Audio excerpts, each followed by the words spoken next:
ICU और CCU को लेकर आपको दूसरे राज्य या दूसरे शहर नहीं जाना पड़े, ऐसी व्यवस्था झारखंड सरकार करने की तैयारी करे। और इसी को लेकर आज एक सेमिनार का आयोजन होटल बीएनआर चाणक्य में किया गया, जिसमें बताया गया कि आईसीयू और सीसीयू के जिस मरीज को जरूरत होगी उनको वहीं पे वो फैसिलिटी उपलब्ध हो, ऐसी व्यवस्था स्वास्थ्य विभाग करने जा रही है। और उसकी तैयारी को लेकर व्यापक रूप से चर्चा की जा रही है कि ताकि ज्यादा से ज्यादा मरीजों का वहीं उनके क्षेत्र में इलाज हो सके। मौके पर क्या कुछ जानकारी दी गई, आइए आपको सुनाते हैं।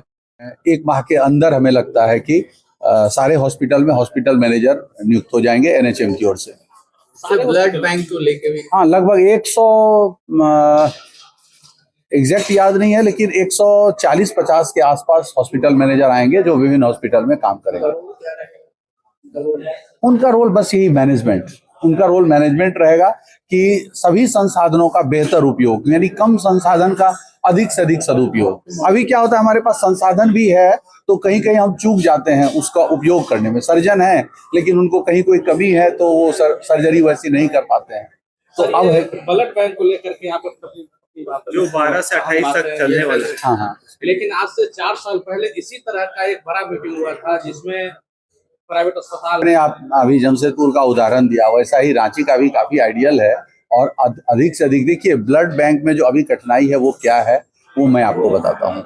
इसका जो रिक्वायरमेंट होता है वो केवल शहरी क्षेत्रों में केंद्रित होता है, और जो उसकी आपूर्ति होती है वो पूरे जिले से, पूरे राज्य से होती है।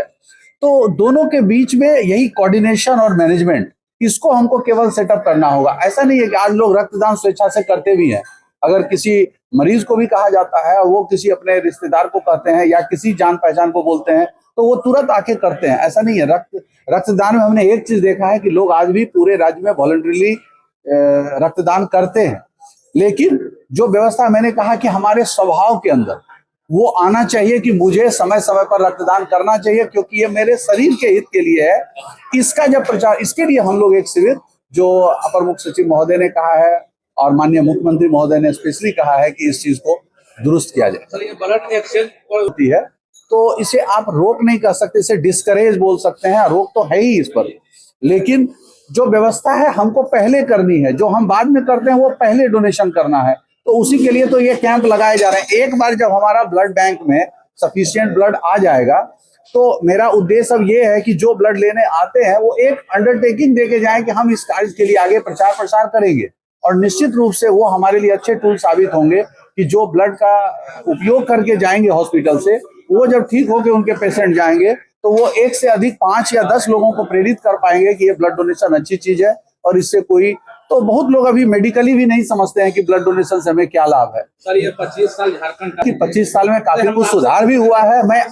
मैं आपसे केवल ये जानना चाहता हूँ, क्या आपको ये परिवर्तन दिखाई नहीं दे रहा है कि 5 साल पहले हम कहाँ थे, 25 साल पहले हम कहाँ थे, आज हम कहाँ हैं और अगले 1 साल में हमें कहाँ जाना है? बस यही तो है। परिवर्तन दूसरा चलने वाली प्रक्रिया है। नहीं, लेकिन आपको अगले 1 साल में वो और गति से, जैसा 5 साल में आपने देखा कि इतने बिल्डिंग बन गए, तो मैं अगले 1 साल की बात कर रहा हूँ कि अगले 1 साल में आप एक रैपिड चेंज देखेंगे। अब एआई का जमाना आया और जो काफी जमाना बदला, उसी गति से आपको सुधार भी दिखाई देगा। निश्चित रूप से ऐसा आए जा रहे हैं जिसमें उसके पेशेंट आएंगे और उनको जितना तक सहयोग होगा वो किया जाएगा, क्योंकि एक लिमिट तक, जहां तक अभी हमारी व्यवस्था है वहां तक हम सहयोग करेंगे। बाकी आप जान रहे हैं कि आयुष्मान से कई ऐसे हॉस्पिटल्स हैं जो राज्य सरकार में कितने मरीजों का इलाज कराया है कैंसर का, और जिसके लिए राज्य सरकार ने भुगतान किया है या आयुष्मान से भुगतान किया गया है। तो गंभीर बीमारी, मुख्यमंत्री गंभीर बीमारी योजना में इलाज हो रहा है। लेकिन फिर भी राज्य में एक कम से कम एक कंसल्टेंसी सेंटर के रूप में